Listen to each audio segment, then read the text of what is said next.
Good morning मुलांनो. कसे आहात सगळे? बरं, तर आज आपण शिकणार आहोत शब्द आणि शब्दाचे प्रकार. तर मला कोण सांगू शकेल शब्द आणि शब्दाचे प्रकार कोणते? सायली, तू सांगतेस? बरं, सांग. अगदी बरोबर.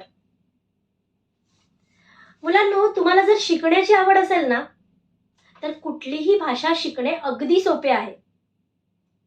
चला, आता प्रत्येक जण वेगवेगळ्या वाक्यातून शब्दांचे प्रकार ओळखूयात. राजू, दाखव वही. काय लिहिलंयस तू? व्हेरी गुड, खूप छान. हे घे. तनया, झालं बाळा तुझं? बघू काय लिहिलंयस? अरे वा, खूप छान. हे घे.